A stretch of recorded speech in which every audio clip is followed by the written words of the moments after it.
dalam pemohonan dari hasil itu.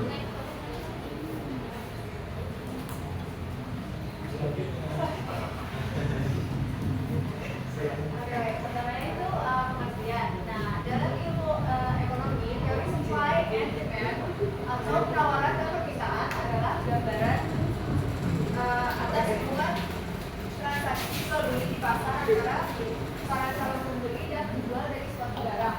Dan transaksi perdagangan pasti ada permintaan, penawaran, harga dan kuantitas. Ketika permintaan dan penawaran saling bertemu akan mengaruhi satu sama lain sehingga membentuk satuan harga dan kuantitas di pasaran. Selanjutnya fungsi dan tujuan dari penawaran dan permintaan. Fungsinya itu fungsi permintaan adalah fungsi permintaan dan penawaran untuk mengetahui satu. Tujuannya agar produsen tidak memproduksi barang terlalu banyak dan menentukan harga terlalu tinggi dan rendah. Dengan melihat berupa permintaan dan penawaran yang bisa bantu Anda memperoleh keuntungan. Selanjutnya ada faktornya. Satu, tingkat pendapatan dan daya beli konsumen. Dua, adanya sumber daya yang tersedia. Tiga, harga dan ketersediaan barang sejenis sebagai pengganti. Nah, kita ada jenis permintaan. Yang pertama permintaan efektif, yaitu permintaan atas suatu produk barang atau jasa yang dilakukan sesuai daya beli yang dimiliki. Sedangkan permintaan efektif pendukungnya dibagi menjadi dua jenis, yaitu individual dan kolektif atau pasar. Yang kedua ada permintaan potensial, yaitu potensial atau suatu barang dan jasa yang didukung dengan adanya kepemilikan sejumlah uang atau kemampuan daya beli. Tetapi pembelian atau barang tersebut masih berupa rencana membeli karena adanya beberapa alternatif barang atau jasa. Orang-orang yang mempunyai kemampuan untuk membeli ini biasanya menjadi sasaran iklan, untuk mempengaruhi agar mereka melakukan pembelian atas produk tersebut. Dan terakhir permintaan absolut, yaitu yang tidak diiringi dengan kemampuan untuk membeli sehingga lebih merupakan angan-angan. Permintaan absolut ini dimiliki oleh semua orang. Oke, nah terus nih perlu kalian perhatiin karena nanti ini akan ada games nih, setelah ini nanti akan ada jenis penawaran dan jenis permintaan. Jadi harus kalian perhatiin lagi nih. Kalau yang pertama tadi boleh ke slide sebelumnya. Nah, oke, di permintaan efektif kita baca lagi. Permintaan efektif itu adalah permintaan atas suatu produk barang atau jasa yang dilakukan sesuai dengan kemampuan yang dimiliki. Nah, diingat-ingat ya, kalau efektif itu sesuai dengan kemampuan yang dimiliki. Oke, itu yang pertama. Terus yang kedua, permintaan potensial. Nah, kalau potensial adalah permintaan yang didukung dengan kepemilikan sejumlah uang, tapi masih berupa rencana karena ada alternatif dari barang lain. Nah, ingat kalau potensial itu punya uangnya, kita punya, tapi masih rencana, masih ntar aja deh karena masih ada barang yang lain. Yang kedua. Terus yang ketiga, permintaan absolut ini adalah permintaan yang dimiliki sama setiap orang, tapi tidak diiringi dengan kemampuan untuk membelinya. Jadi cuma angan-angan aja, kepengen ini, tapi nggak bisa belinya. Oke, kita lanjutkan berikutnya. Selanjutnya adalah jenis-jenis penawaran. Pertama itu ada penawaran marginal. Penawaran marginal adalah jenis penawaran yang dilakukan oleh penjual yang mampu menjual harga yang sama dengan harga pasar. Nah, yang kedua ada penawaran submarginal. Penawaran submarginal adalah penawaran yang dilakukan oleh penjual yang berani menjual produknya di bawah harga pasar. Yang ketiga, penawaran supermarginal. Penawaran supermarginal adalah jenis penawaran yang dilakukan oleh penjual yang mampu menjual produknya di atas harga pasar. Dan yang terakhir ada penawaran individu. Penawaran individu adalah penawaran yang dilakukan oleh seorang penjual atau produsen. Dalam jenis penawaran ini, penjual bisa menawarkan beberapa jumlah barang kepada konsumen. Jadi sifat penawarnya langsung dan tidak lewat perantara. Oke, nah ini yang berikutnya adalah jenis-jenis penawaran. Nah, kita cari lagi dengan bahasa yang lebih mudah agar kita lebih mudah juga ingatnya. Jadi penawaran marginal adalah penawaran yang dilakukan oleh penjual yang mampu menjual harga sama kayak di pasar. Jadi harganya ya sama aja kayak penjual-penjual lain. Terus kalau penawaran submarginal, penjual yang berani menjual harga produknya di bawah pasar, itu submarginal ya, di bawah pasar. Terus supermarginal itu adalah yang menjual produknya di atas pasar, itu supermarginal. Sampai yang terakhir penawaran individu adalah yang dilakukan oleh seorang penjual atau produsen. Nah, oke, langsung kita akan move ke mini games dulu. Jadi di sini untuk jenis-jenis penawaran dan permintaan ada games, mana nih? Ada crisscross. Nah, teka-teki silang, betul. Oke.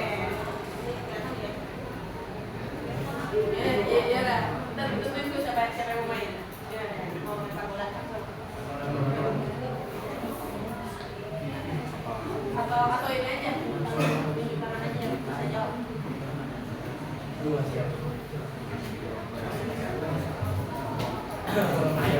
Oke. Ya, oke. Coba kita ke soal pertama dulu dari yang down. Jenis penawaran yang dilakukan oleh seorang penjual atau produsen.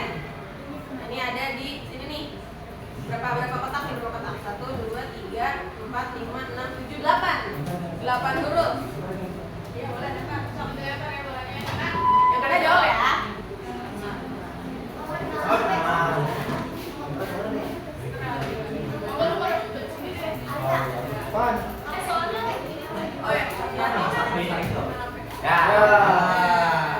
ya. Tika. Maju. Boleh. Apa? Coba deh kira apa? Ini penawaran yang dilakukan oleh seorang penjual atau produsen. Boleh apa ya? Buat tunjuk tangan. Boleh gak sih aku? Buat tunjuk tangan. Jadi tangan aja ya. Bisa, boleh. Apa coba deh Kak? Individu, oke.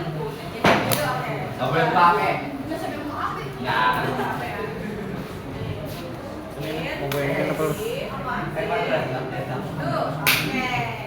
Oke, terus kita atau ini deh, pilih mau nomor berapa? Kita jawab nomor berapa? 3. Permintaan yang diiringi dengan adanya kepemilikan sejumlah uang, namun masih rencana. Ini yang ini nih. Masih nggak kelihatan, maaf ya. Aksan. Absolut. Ayo kita coba. Absolut.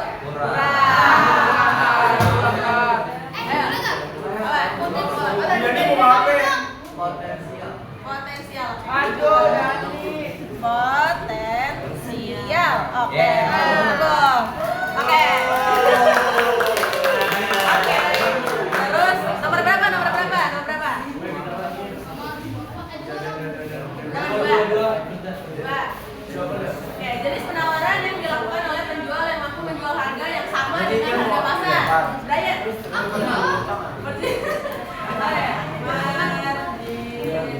Oke. Lanjut.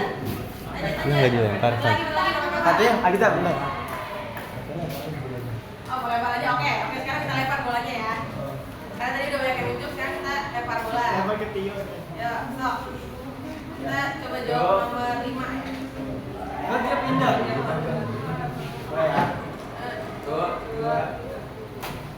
Gimana?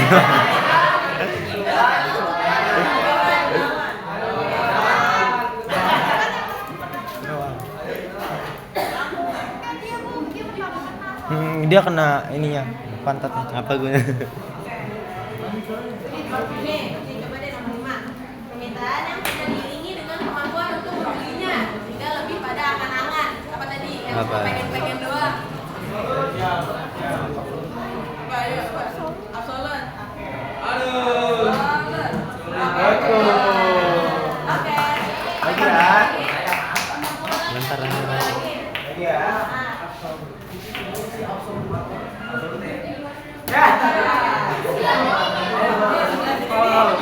Mau. Kalau nggak ada orangnya. Sini. Yul. 7. Ya. Permintaan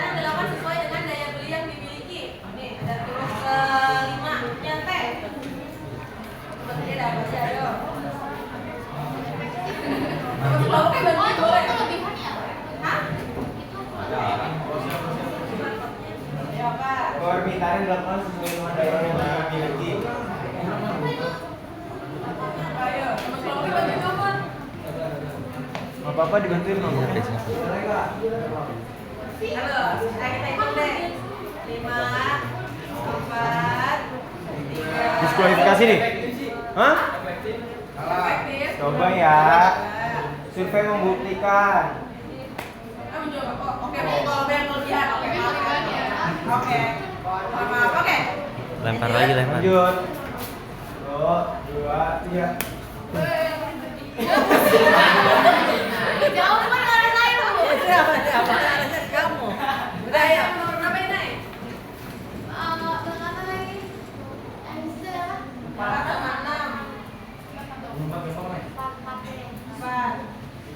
Jadi penawaran yang dilakukan oleh penjual yang berani menjual produknya di atas harga pasar. Berapa ya? Berapa?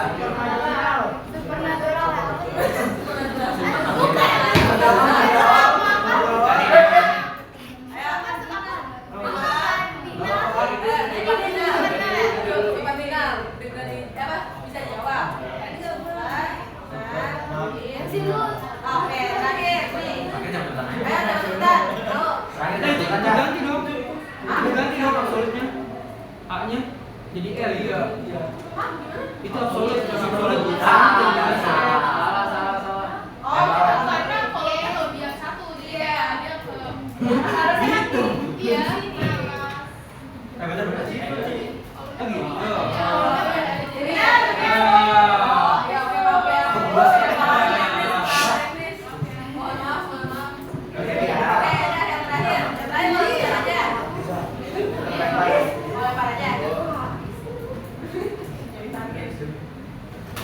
Rando.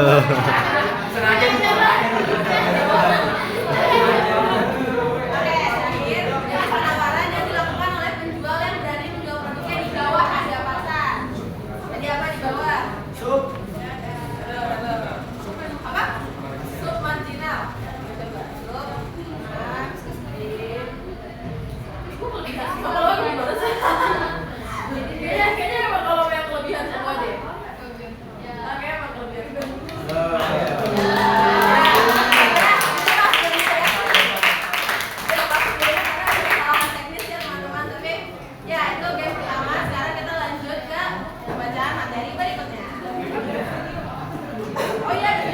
Video, dulu. Oke, kita nonton videonya dulu ya guys. Tolong perhatikan ya juga. Ini gampang. Kanan kiri samping. Lah. Ini. Begitu sih mainnya. Terus sih mainnya. Semua perhatikan ada video, gambar jadi bisa digedein ya? Ada lagi mau di-connect ke speaker dulu.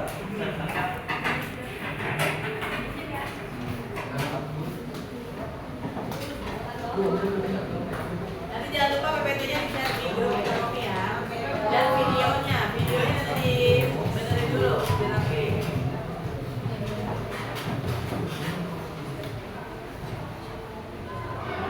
Dulu.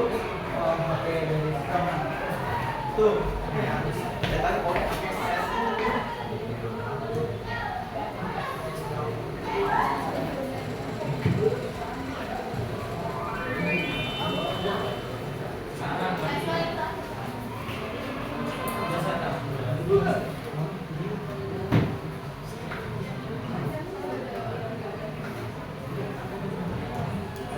Betul sambungin aku.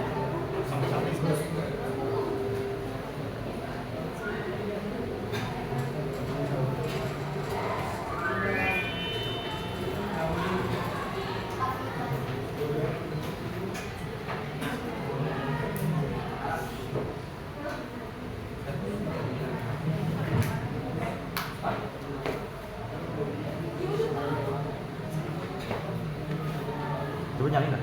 Suara gimana?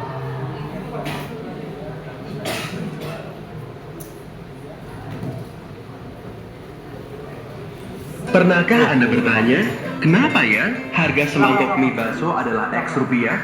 Kenapa juga harga sendal jepit Anda itu Y rupiah? Atau mengapa sih harga tiket masuk bioskop sebesar Z rupiah? Sebenarnya, dari mana sih datangnya harga itu? Dari sekian banyak faktor yang mempengaruhi harga, kali ini kita akan membahas salah satunya, yaitu hukum permintaan dan penawaran. Pernahkah Anda mendengarnya? Secara umum, istilah permintaan bisa diartikan sebagai jumlah barang atau jasa yang diinginkan atau dibutuhkan oleh pelanggan. Sedangkan istilah penawaran diartikan sebagai jumlah barang atau jasa yang tersedia di pasar. Lalu, maksudnya hukum permintaan dan penawaran itu apa? Kira-kira contoh sederhananya seperti ini. Misalnya Anda bayangkan diri Anda sebagai penjual susu murni.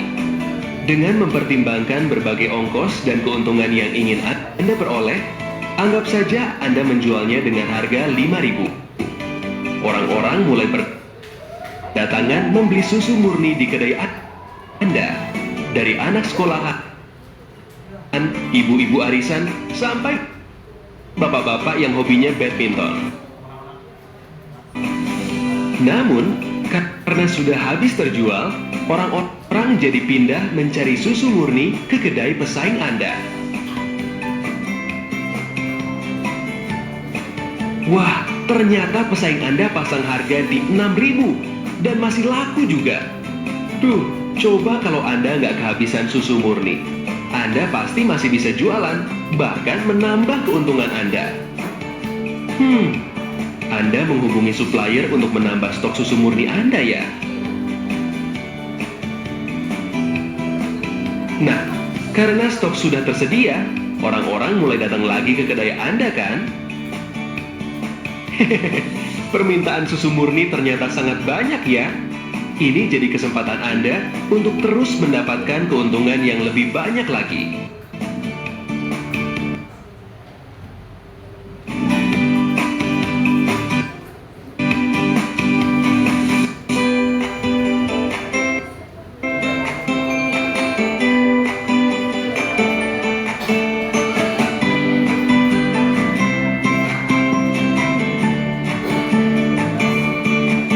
Grafik berikut ini menunjukkan hubungan antara harga dan jumlah penawaran dari sudut pandang pengusaha.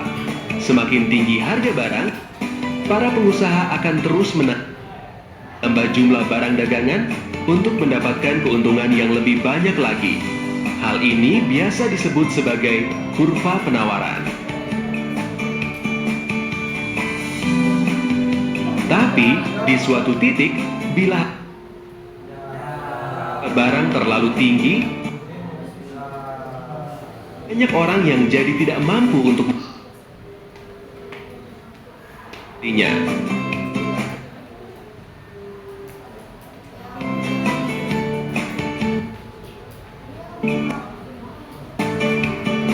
Dan dengan banyaknya jumlah persediaan barang yang ada, Anda malah jadi kelebihan stok. Lalu, apa yang akan Anda lakukan? Anda tidak akan berputus asa, bukan?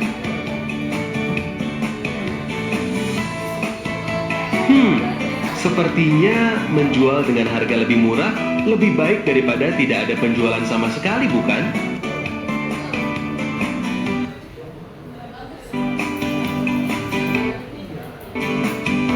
Wow, ternyata pesaing Anda juga terus menurunkan harga susu murninya ya. Karena penjualan Anda semakin banyak, persediaan susu murni Anda semakin sedikit. Berarti saatnya untuk menambah stok susu murni Anda lagi nih.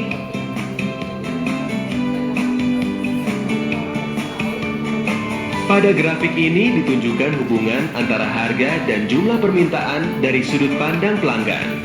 Semakin tinggi harga barang, semakin rendah permintaan karena semakin tidak terjangkau oleh para pelanggan. Tapi, bila harga barang semakin murah, permintaan akan terus bertambah.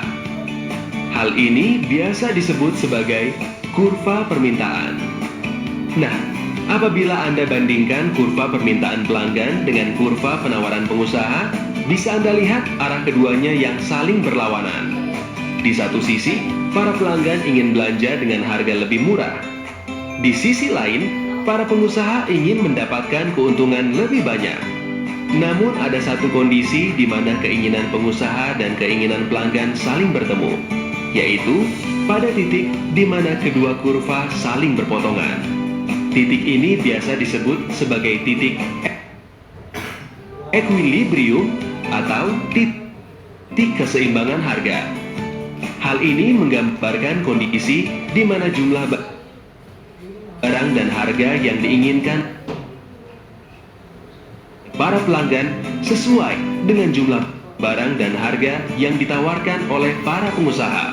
Hehehe, sangat indah bukan?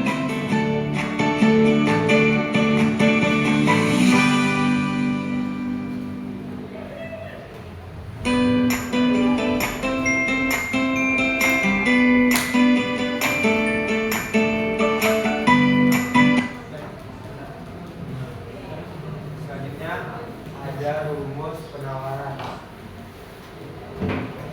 V sama dengan A min B Q, atau juga bisa Q sama dengan A min B P. P-nya itu harga barang per unit, Q itu jumlah barang yang diminta, A-nya angka konstanta, B itu kemiringan atau gradien.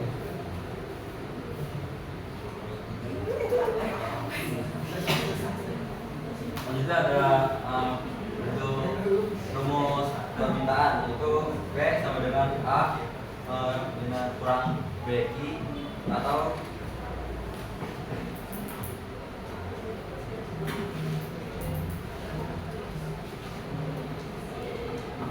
Q sama dengan A minus BP. V itu harga barang per unit, Q jumlah barang yang diminta, A angka konstanta, B kemiringan, slope atau gradien. Ya, maaf biasa. Sini tukar harusnya yang min adalah rumus yang min harusnya rumus permintaan dan yang plus adalah rumus penawaran. Oke, terus yang terakhir mungkin sebelum kita udahan adalah ada satu contoh soal mengenai permintaan. Ya.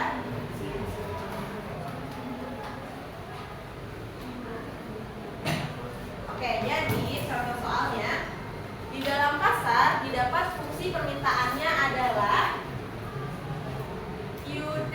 Kelihatan nggak? Oh, iya.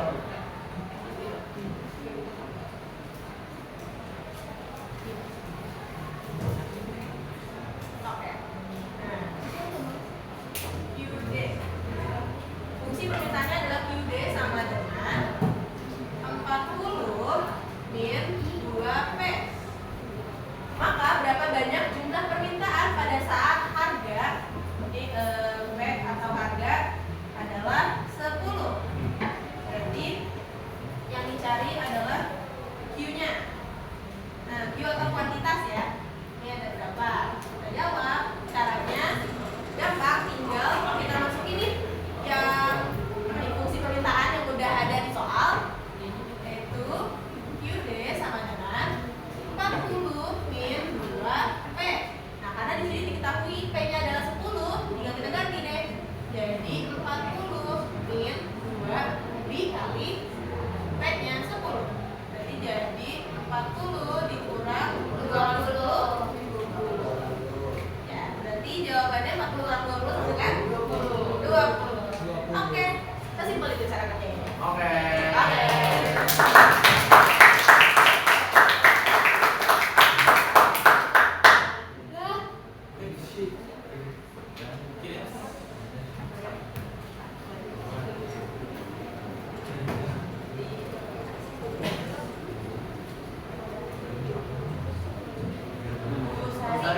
Waktunya udah habis.